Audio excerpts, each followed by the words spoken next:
sweet when you have alignment, because that's what you have right now in this recruiting class. LSU flips Kade Phillips from the Rudy Poo candy ass Texas Longhorns. Not the only commit that you got this weekend too, as tight end Mike Tyler out of Columbia, South Carolina, would make his intentions known that he wants to be a part of this potentially legendary recruiting class for LSU as he makes his commitment yesterday as well. We are live. Welcome back, ladies and gentlemen. I am your host, Blake Ruffino. This is Are You Serious Sports. Hope all of you are making it a good one. We know that we are as well. Jam-packed show on a Sunday.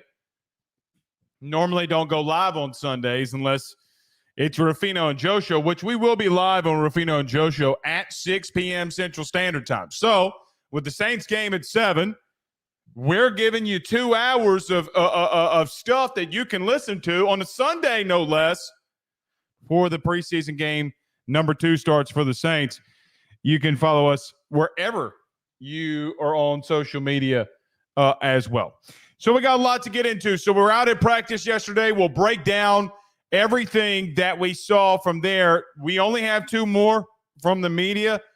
Wednesday and Saturday is the last 2 practices that we'll have. And then guess what? We're in game week. Ladies and gentlemen of the jury, we have made it. We are here. By the way, tonight, as I say this on Ruffino and Joe show, we're breaking down football games for the 2024 season. We have finally made it to what is the best time of the year, that being college football in its infancy. Let's get to it. Let's waste no time. We got some comments in the chat. Let's get to a couple of them before we get rolling. Stephen Fry, our good friends over at Fry Construction out there in Eunice, Louisiana, says horns down. Listen, there is nothing more sweet, absolutely nothing more sweet than getting a commitment flipped from Texas. Now, they should have not been petty in 2019. Every bad thing that happens to them probably comes from the way that they treated Joe Burrow, shooting a cannon through his jersey, putting his daddy and mama and brothers in the nosebleed section. Well, he beat you then, and you're coming into the SEC, and then LSU does what they do. But I will tell you, and we'll continue to tell you,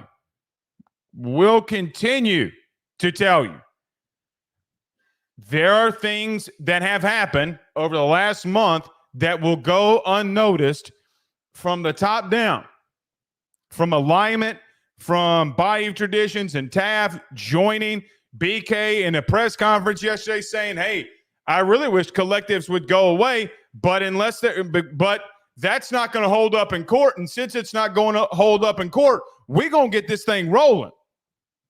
These are some of the benefits that you see from this. Brandon Reese says, hey, Blake, what's up? Back-to-back days of getting players from the backyard of SEC programs, no doubt. And I think Mike Tyler, the tight end, 6'3", 230, I mean, look, he's going to have to come into any program that he's at, and he's going to have to learn to block a little bit better, in my humble opinion. So does every tight end coming out of high school. That kid can play. And let me just tell you this. I will tell you this from somebody who's been out there, 11 of the 14 days actually just every day because they've been 14 days, but they've allowed us in 11. Guys, this tight end room is insane. I think when Brian Kelly recruits a tight end and gives the go-ahead, your opinions, with all due respect, should probably just go by the wayside. You should give them the benefit of the doubt. And look, now you have 2. We'll talk about this a little bit tonight, too. I think your recruiting class as a whole, man, is one of the best that you've ever had. One of the best that you ever had. And I think that the last class that you had, I think this past class, these guys that are freshmen on the field right now, they're not bad at all. Guys, P.J. Woodland with an outright just miraculous play to start the practice on Saturday, comes down with the interceptions, got a foot in bounds. That kid seems to continue to find himself around the football. So we'll talk about that in the practice report, but You hit on a lot of these guys in this recruiting class. A lot of them. A lot of them. You're going to have more hits than not. I promise you. All right, let's get a couple more because we don't have any time to waste. NRMN Williams says, Jonah, ... I don't know how I feel about that one. I don't know how I feel about that one. Baseball is going to be a big deal there. A very big deal. I think that one's going to come down to some different things. Ducked off JB. Now, if it's the JB I know, this is funny. He comes in here and says, shout out to Brandon Harris. Yeah, shout out to Brandon Harris. You finally did something right, Brandon. You finally did something right for LSU. Thank you so much. I'll let y'all in on that one. Christian Boutte says, let's go, baby. Been watching your show for a while from Opelousas, Louisiana, the 337. Thank you for being here, which reminds me, I got to say this before we get rolling because we got so much we got to get to. But yesterday at practice, the parents of the players were allowed at practice. And I forgive me for if you introduced yourself to me and I am forgetting. But to all those parents that were there on Saturday that introduced themselves to me, that watched the show, I greatly appreciate it. We work really hard at it, and your sons are out there working very hard to have a very good season. Talked to Josh Williams' dad on Saturday, and he talked to me about how, the love that Josh Williams has for the place. I wasn't going to tell him this when we were talking on the sideline because there's a lot of people around. But when he told me about Josh and the love that he has for this place, or just LSU in general, gave me goosebumps. Now, I didn't tell him that, but it did. I want to give a shout-out to Ashton Stamps' dad. Look, man, it's not easy being a parent and you have the season that you have a year ago. Ashton Stamps was my week 1 player of the week. Week 1 player of the week. Spoke to Kalaj Cobbins' dad. Great to meet him. PJ Woodland's parents went out there and so many others. And I completely apologize for any of those that I am forgetting. But it was great to meet all of you there on Saturday when we're all along the sidelines. I am hoping and praying and do think that we're going to have a really good season here. So it was nice to meet you as well. Let's get to it, man. We got no time to waste. I only got like 50 minutes more. We got a lot to get into. This is how we're going to do it. We're going to come out, get to a little bit of recruiting, just a little bit, not talk about Kade Phillips and Mike Tyler yet. We got a practice report we got to get to. Guys, the season is here. We don't have time to waste. So we'll talk about that, and at the end, we'll talk a little bit about recruiting. But in case you missed it, Kade Phillips, the top 65 recruit in the country, has flipped from Texas to LSU. And Mike Tyler, the tight end from Columbia, South Carolina, has committed. We'll talk about that a little bit more tonight. Let's do this, man. Let's pay some bills very quickly. You got so many things we got to touch on here about yesterday's practice. Listen,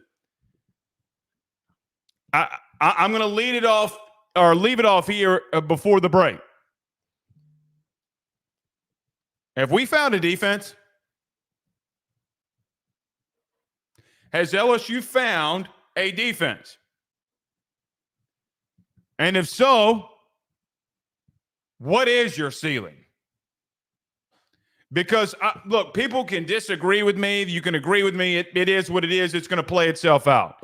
The question that I keep coming back to is, if what you're translating on that practice field comes to play out in those stadiums on Saturday nights, you go, all right. You might not be as bad as some people are writing you off to be at the current moment. And you know what? Us people in the bayou, man, we don't mind it when you write us off. That's normally when we do our best stuff. We'll see.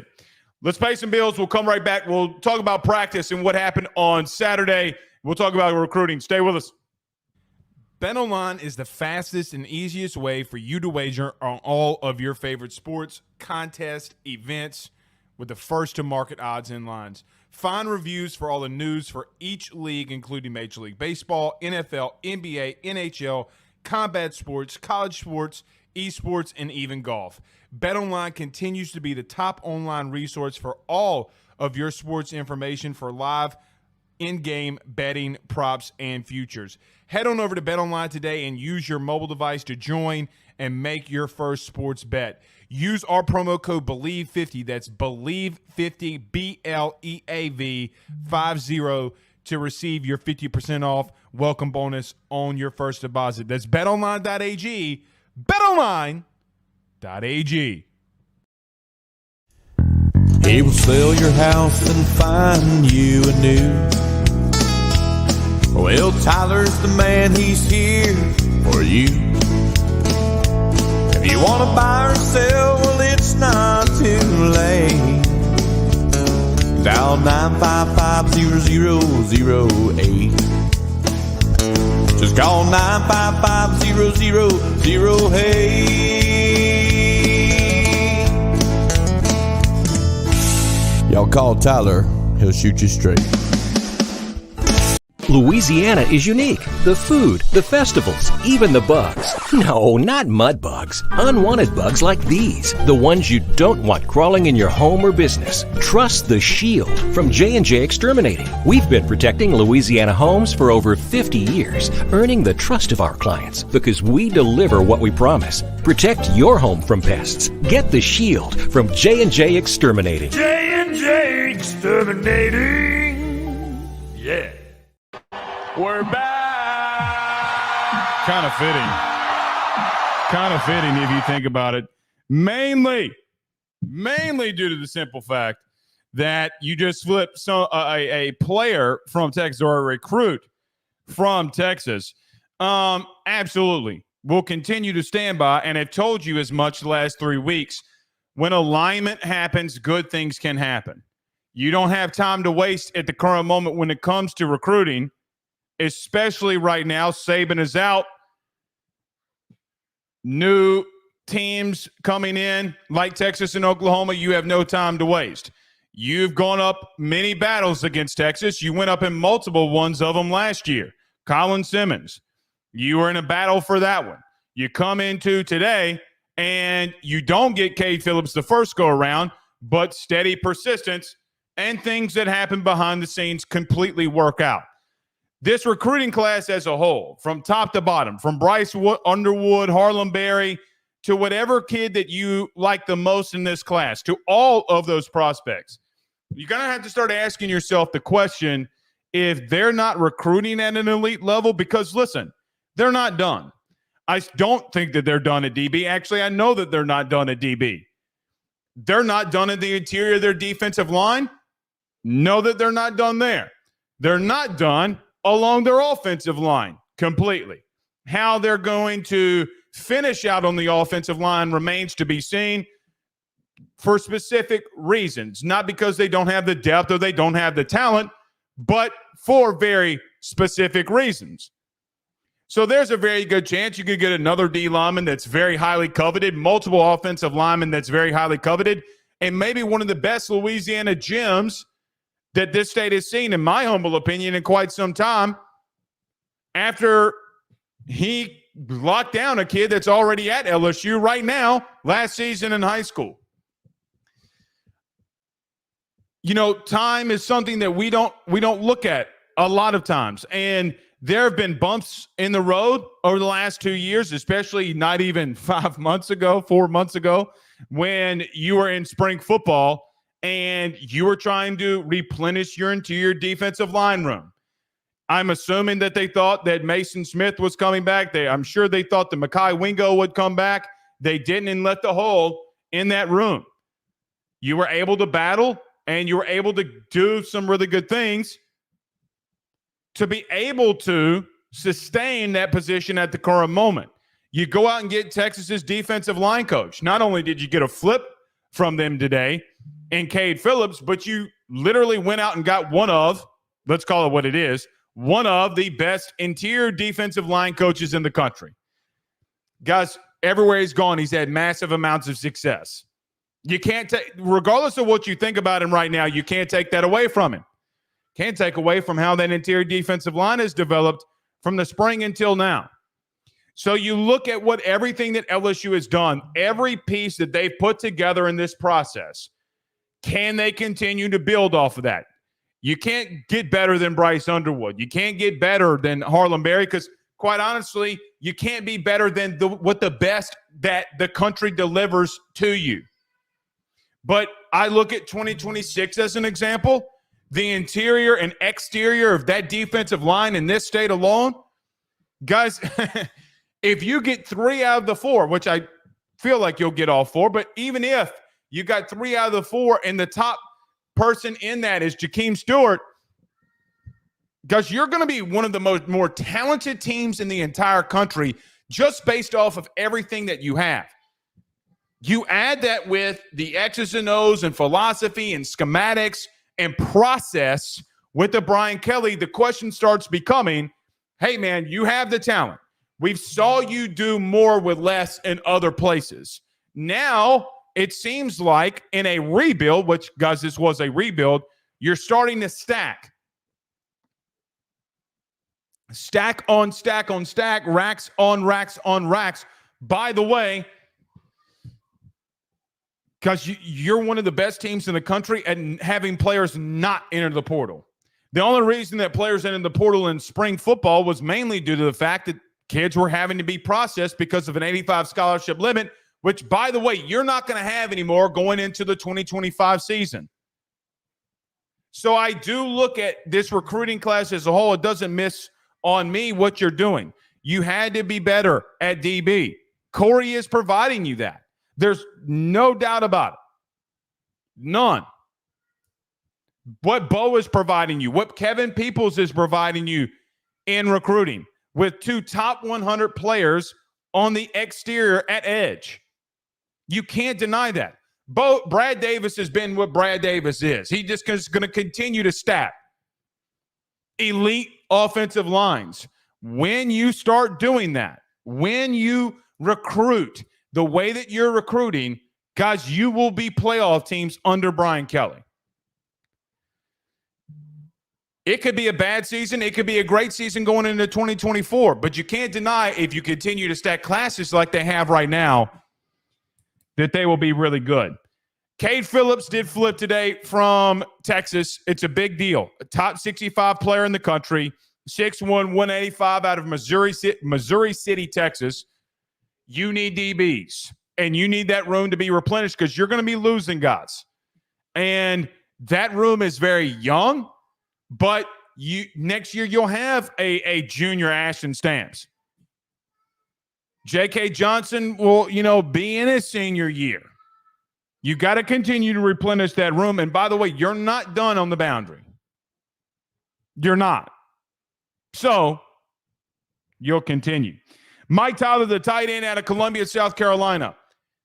Guys, I don't know how you feel. This is just how I feel. When elite coaches, or let me not even say elite, when really good coaches or coaches in general constantly produce a position unit that's very elite, like Brian Kelly in offensive line, Brian Kelly in tight end, which, let me back up on tight end, because he did all of that at Notre Dame.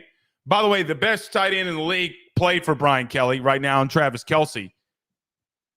But I'm looking at this tight end room and listening to what Brian Kelly said in the press conference when he was asked, hey, are you going to run some 12 personnel this year? And he chuckles. Are we going to run 12 personnel? We're going to run 13 personnel. Kamarian Pimpton and Trey'Dez Green have been fantastic. And there are going to be times that you're going to get them the football, and you're going to have to watch out. Athletically, this is how I'd say it. Athletically on this team, from top to bottom, from number 1 player in Harold Perkins all the way down to the bottom, you're the most athletic right now than you've been under Brian Kelly. Doesn't mean anything about how the season's going to go.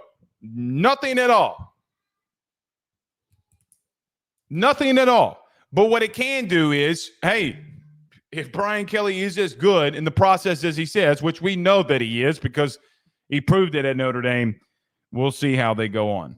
So big day, big weekend, big year in recruiting right now for the Tigers. And you have a new defensive staff in year one. So it's been really, really good. Let's do this, man. We need to get to this practice report. And I hope that these have served you well. I'm glad that we have. Let me back up. I am very thankful that Brian Kelly has allowed us to be out at practice the way that he has so that you and I have conversations all the way through August about this upcoming football team. It's not missed upon me, man. It won't ever go unmissed upon me. I promise you. It will not.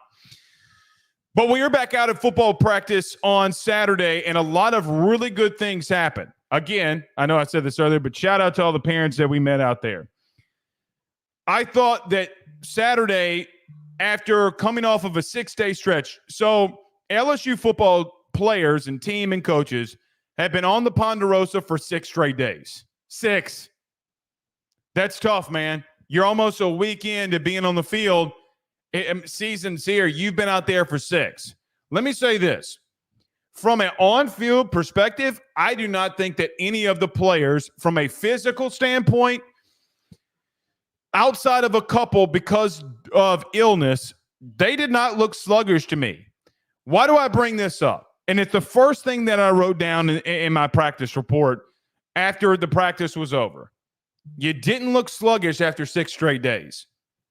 The reason I write that down is, look, there's been a lot of questions about the strength and conditioning of LSU, especially after what happened in the interior of the defensive line a year ago.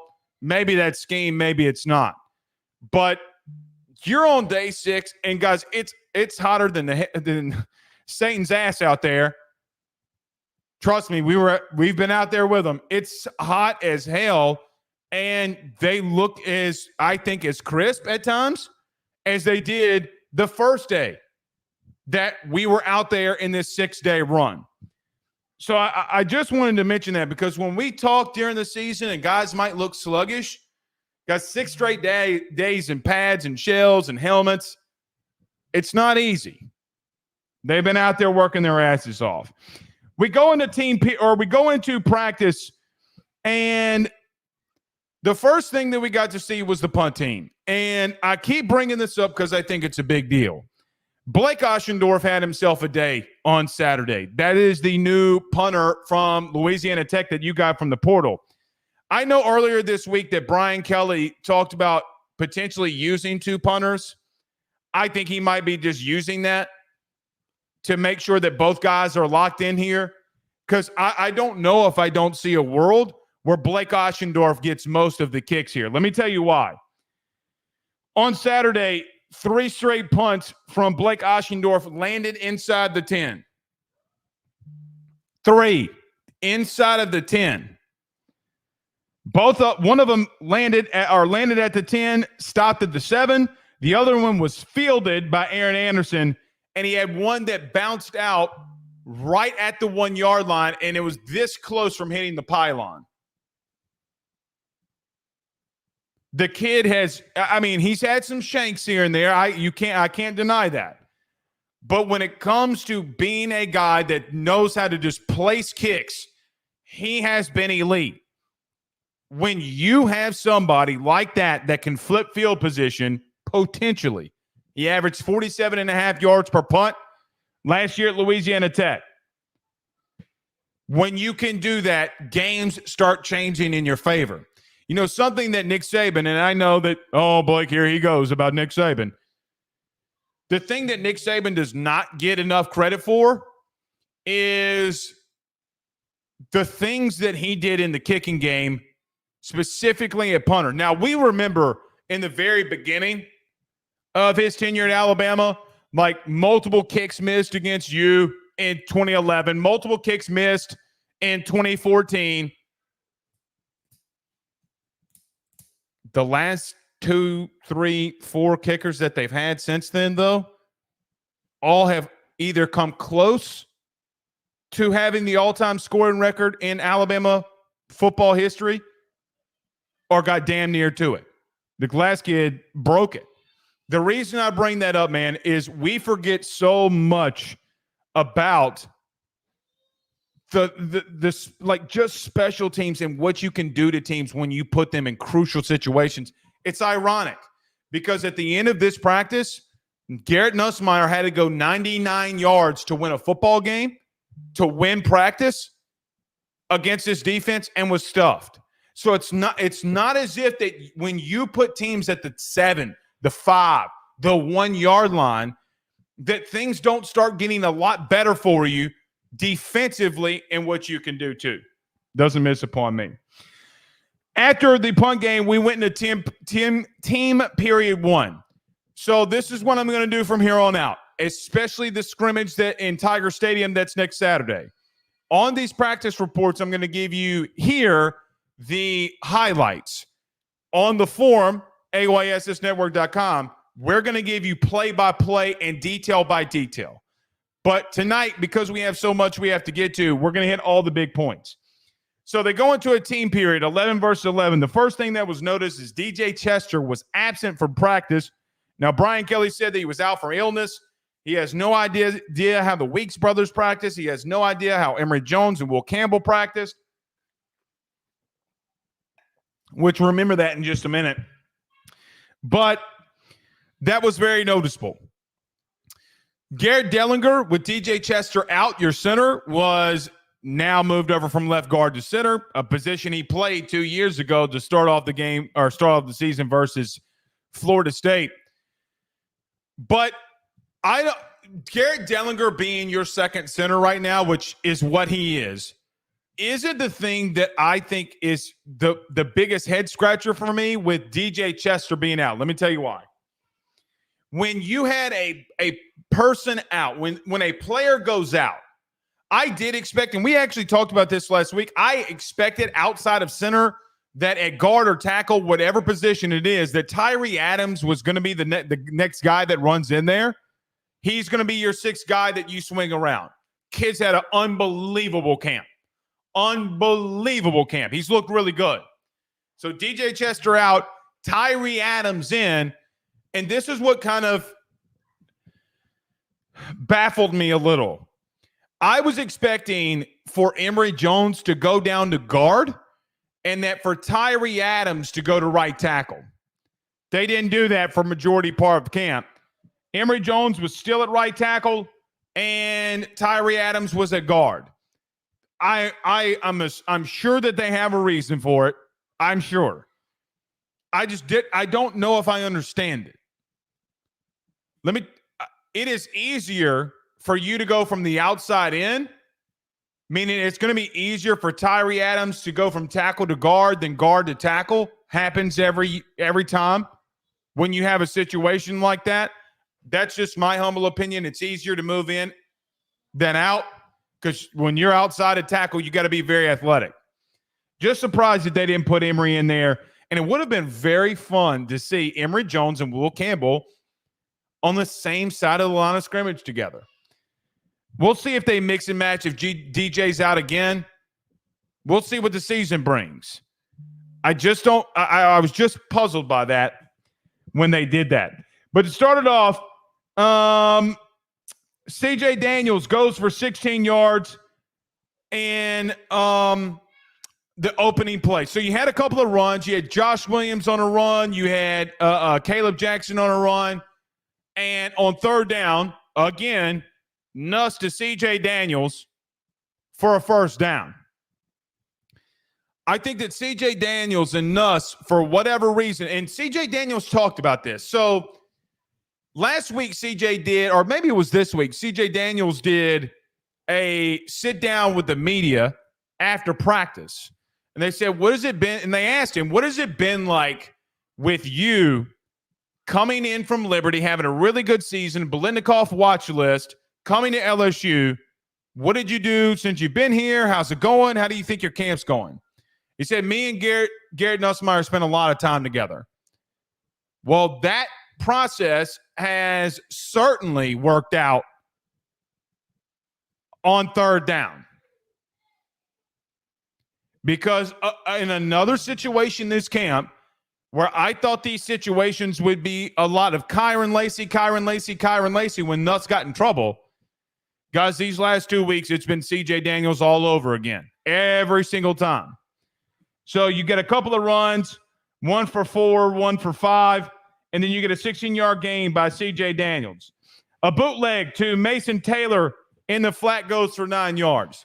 Y'all, I'm telling you, man, you're not – listen to your boy. I don't know if LSU fans, based off of what they saw last year offensively, how spread out you were, how your quarterback was running, I don't know if everybody is fully ready for LSU to go 2 tight ends, 12 personnel, go under center, and run a bootleg. You are going to see that. They did it on Saturday.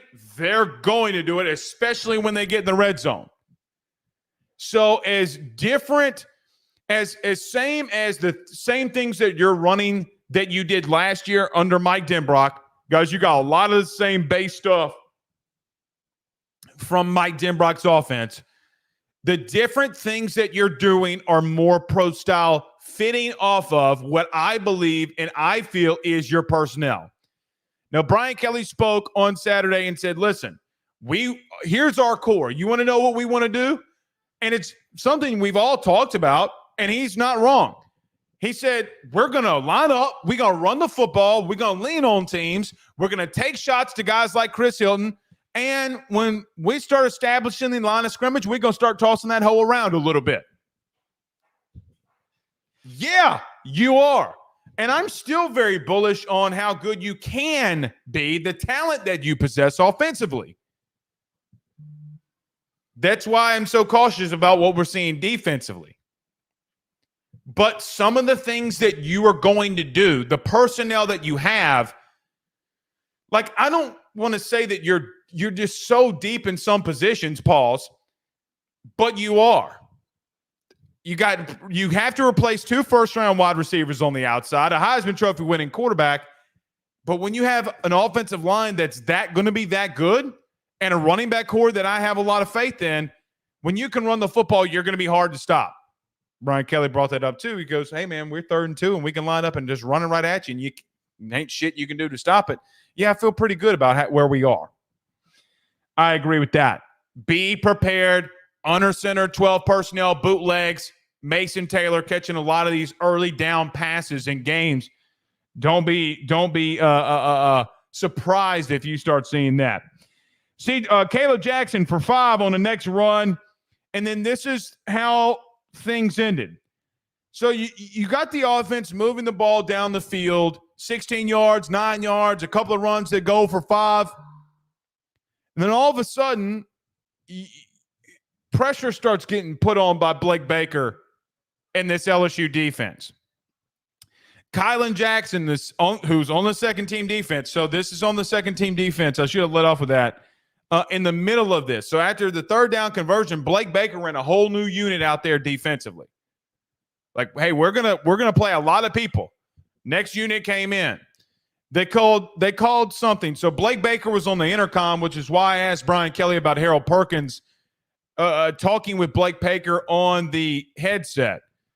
But Kylan Jackson from Zachary, Louisiana comes in, and from his free safety spot at a full dead sprint on a blitz, does not get touched, and I think ultimately on a pass called and Garrett Nussmeier sitting in the pocket, I think that Kylan Jackson would have had a clear path to the quarterback and a sack on Nussmeier. However, since he didn't hit him, and you can't hit quarterbacks in practice, we'll never truly know what would have happened. But let's just say hypothetically that Garrett Nussmeier would have gotten rid of the football because he's throwing it off of his back foot, trying to throw it out of bounds. He throws an interception. This has been at times, not all the time, at times where Nuss has struggled. If there is an area where he struggled, it has been move the ball, bad play offensively, and he throws an interception. That has been where things have been bad for him specifically. Doesn't mean that, well, Blake Garrett's just making bad plays, so is the defense that good? No, I think the defense has gotten a lot better because that defense last year, Nuss could have made a wrong move, and you're still going to give up 10 yards plus on pretty much every play if you have a cohesive offense. It's just the bad decision-making when you're moving the football that worries me. And if he can clean it up, then you're going to be fine. But it's just some boneheaded decisions. And we forget, and I forget, and this is my fault. I forget oftentimes, like, hey, man, Blake, he's going into a second start. Blake, he's going into a second start. He's going to have some of these growing pains. I forget that so easily, even though he is a fourth-year senior. You cannot have boneheaded plays like that when you're moving the football. You're past the 50. You're pushing up to the 30-yard line. You get a pick like that on a broken play, and you got a guy like P.J. Woodland when you're trying to throw it down to bounds and he comes down with the catch. I'm assuming a lot of you saw the video that we posted on Twitter in case you didn't go over there and find it. But you're trying to throw away the football and the ball gets picked, and it's a turnover on downs. That's brutal. Wouldn't stop there. Kyron Lacey has to come back to the football on a bad throw by Garrett Nussmeier on a hitch route. He catches it for 5 yards. Sage Ryan, remember the name. We're going to talk about him a little bit tonight because he had a pretty good day on Saturday. Sage Ryan would come up and make the tackle. Nuss, very next play, third down. Nuss is sacked by Savion Jones. I don't know what, because I couldn't get my eyes on it completely from a aerial view. I have no idea what blitz they sent. No clue. I have no clue what kind of twist it was because they sent the house. Third down, everybody and their mama, they threw the whole kitchen sink at Garrett Nussmeier. He has no time, zero time in the pocket. He gets sacked because he's flushed a little bit up into the pocket. Savion Jones gets the sack. The only thing that I would say in some of these third down situations where Nussmeier's been sacked, because they're sending more players than you have into block, right? Like the entire starting unit along this offensive line is standing up strong. But when you have that many guys that are being sent, I think they said 6 or 7. They they went all out on Nussmeier, and he makes a bad decision. He gets sacked. I mean, no, it'd be 6 because 2 from the outside did like a little twist with defensive ends. I mean, man, I don't. I would be wrong if I told you I know the exact amount. Regardless, Nuss got sacked on third down. That was the end of the team period. So, look, common theme. Offense wins 6, defense wins 5. It's something that's going to translate in the second team period because the defense won 5 and the offense won 6. You're as 50-50 on plays that are being won than anything. So, very balanced on how this camp is going. That could be either a really good thing or a really bad thing. God, I hope it's a really good thing. We go to 7-on-7. So three big things that stood out to me in 7-on-7 is that to start it off, Chris Hilton ran a corner route, which to the pylon. If you don't know what a corner route is, a straight, then you go to the corner. Clearly, it's in the name. Runs a corner route.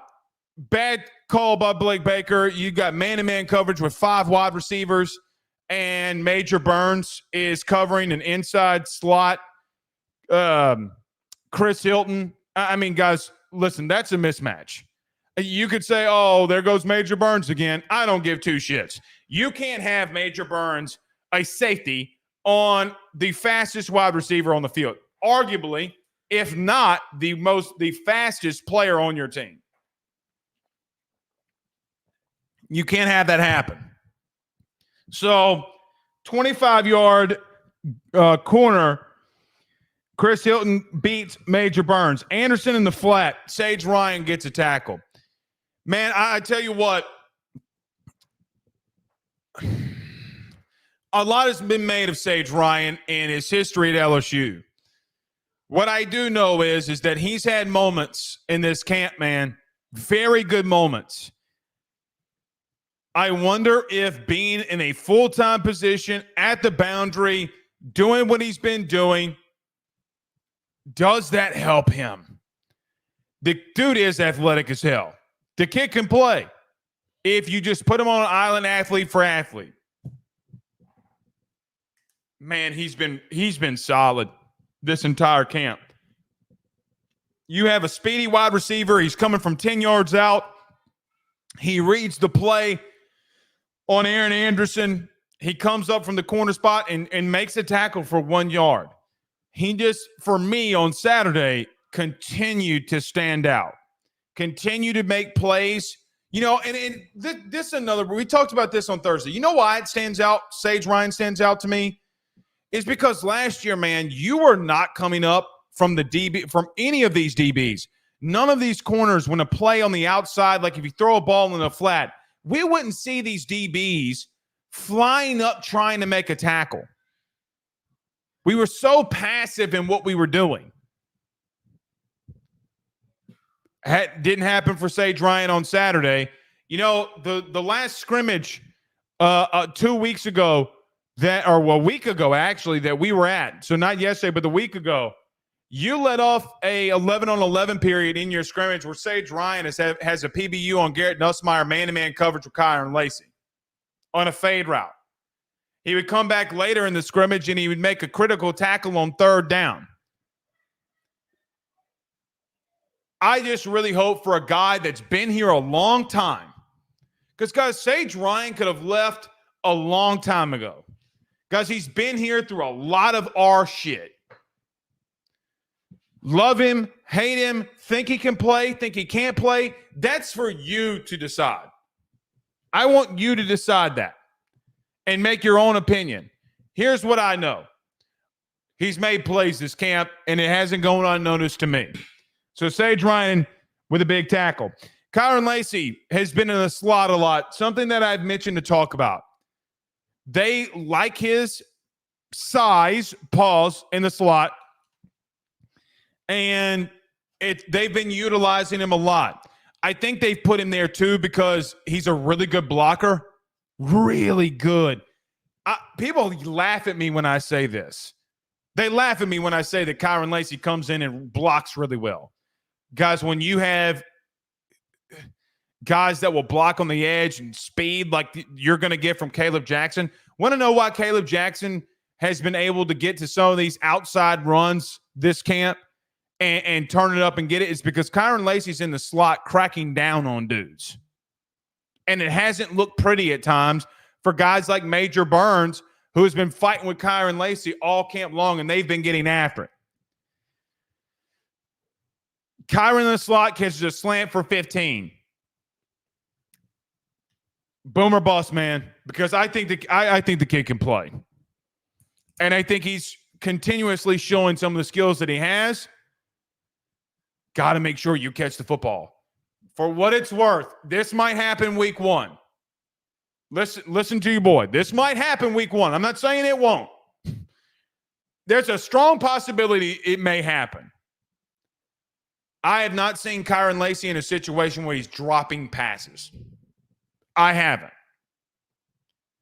If that is the Kyron Lacy that you're getting, the reliable one, it's going to look really good. Let's move to O-line, D-line, period. So O-line versus D-line. Brian Kelly talked about DJ Chester out with an illness, has no idea why Emory Jones practiced, has no idea how Will Campbell and the Weeks brothers practiced. There's some type of stomach bug going on in the O-line room. And I say that to say because you have Emory Jones that gives up a sack to Savion Jones and pass pro on one-on-ones. It is what it is. You also have a coach who's saying, man, Emory Jones is pretty sick, but he still was out there practicing. Call it what you will. Call it, kids out there battling. Savion Jones out there battling too, man. He's out there battling too. Will Campbell. I saw Will at the end of practice. If that man is sick, somebody forgot, I don't know. Dude looked really healthy. He was out there cracking, looked fine. Braden Swinson is someone that we all need to have a conversation with about. I just don't know if we're going to be able to get to it tonight. Braden Swinson was out for the first 10 days because he was trying to graduate, which he did graduate. Congratulations to him. But a young man that graduated and was out for 10 days has come in and looked really good. Him and Will Campbell got the first rep on one another. And Braden Swinson hit him with an inside spin move.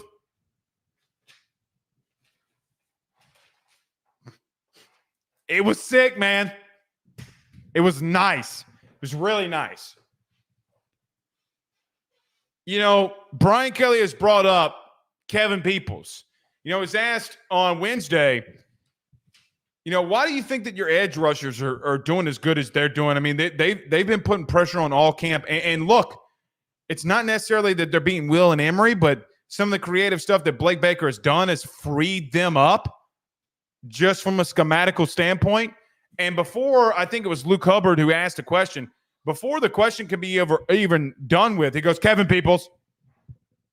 He goes, bro, the tactitional stuff that he's done, and which is true, I never saw Braden Swinson hit a spin move. I ain't seen any D lineman or any edge rusher in the 2 years that we've been here hit a little and do a Dwight Freeney spin move. Braden's been good, man. And you know what else he's been really good into? The run game. Him and Will have had some bad. Look, listen. Will has won a fair share of his reps. Can't deny that, won't deny that, not even coming close to denying that. What I will say is that ain't nobody winning them reps of late. Kind of a stalemate. Will Campbell, the last 2 years, every single day has gone up against a guy like Braden Swinson. That has made Swinson better. Please, dear Lord, translate that over to the actual games. Please, Lord. Please, dear Jesus. All right, let's run the team period 2. I have some people in my ear here. Do we have some super chats? No? Okay. If we do, we'll get to them in just a moment. Let's go to team period 2. So they go to goal line again. So if you remember on Wednesday, we were out there practice as well, and they went to goal line, and that was the day that you and I had a conversation about your defensive line and your front seven and your linebackers and safeties came up with 4 straight plays and made a stand. Now, they did leave out a really big run, okay, and Josh Williams busted one to the outside and scored. They went to it again today. I have no idea what Blake Baker is throwing at Nuss. I can't necessarily tell from my vantage point of schematically, like on the board, how it looks.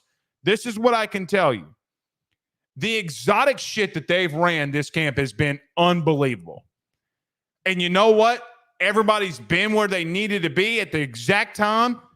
Again, if that doesn't translate, then I don't know. I don't know what I'm doing then. Somebody's going to clip that when we get beat by USC and say, yeah, you don't know what you're doing. If we get beat by USC. First play from goal line, they confused the dog shit out of Garrett Nussmeier, which tells me that they were going to throw the football and they couldn't. Nuss has to call a timeout because of some confusion. They come out of the second team period or the scrimmage type part of period of camp. First play action. They try to run a little bubble screen to the outside to Savion Thomas. Almost got pick sixed. Remember that guy Sage Ryan I was telling you about? He got too close for comfort. If Savion Thomas would not have batted down the ball, Sage Ryan on the first official play from scrimmage would have had a pick six, and that's how the day would have started. Bad decision. Very bad decision. Second play on second down, JVR Suggs is in the game. He shoots through the gap on Garrett Dellinger, was just to the gap quicker than Delly could get there. Breaks through the line, tackle for loss on Caleb Jackson.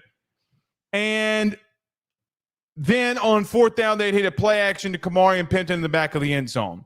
Highly competitive. You went 2-2. Can't give it up on fourth down. I get it. But Kamari and Pimpton, guys, y'all seen it. We've posted all this stuff on our social medias. Kamari and Pimpton in the red zone's a problem.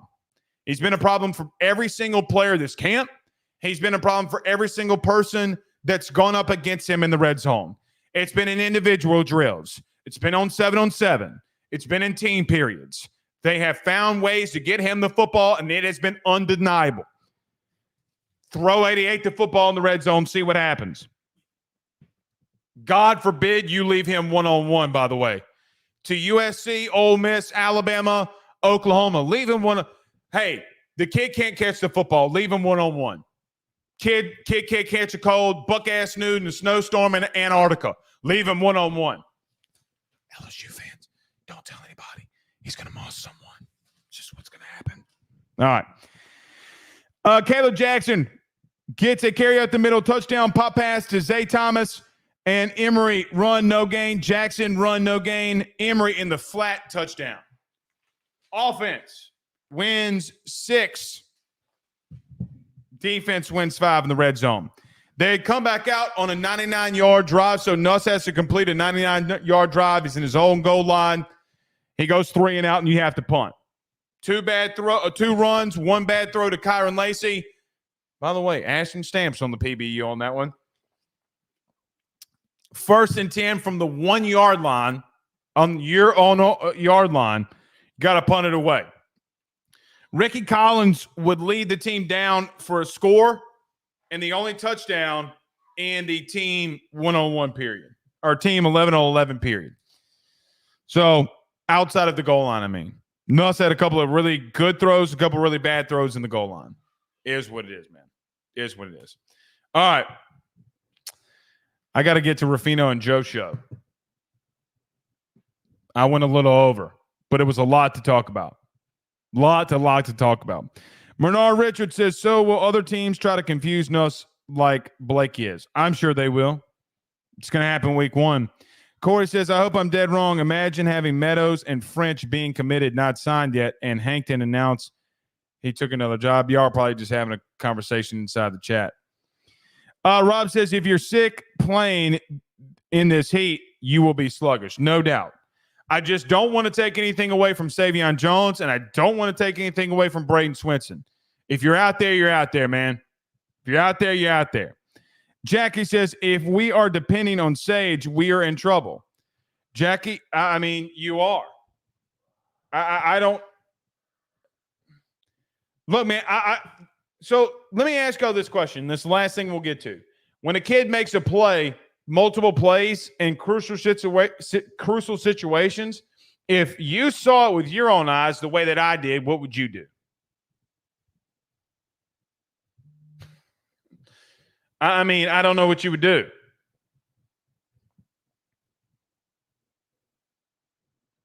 Yes, indeed. I noticed this. Official AD on YouTube, episode 985. Yes, sir. 985 represent until we die. It's probably a great way to end this show. Probably a great way to end it. 985. I did notice that. You know, the area codes are a big part of this show. 985. Gotta love it. We'll see y'all tomorrow, man. Y'all have a good one. Go over to Ruffino and Joe show. We're talking about week 0. Week 0. College football's here. We'll see y'all soon. Y'all have a good one. Peace.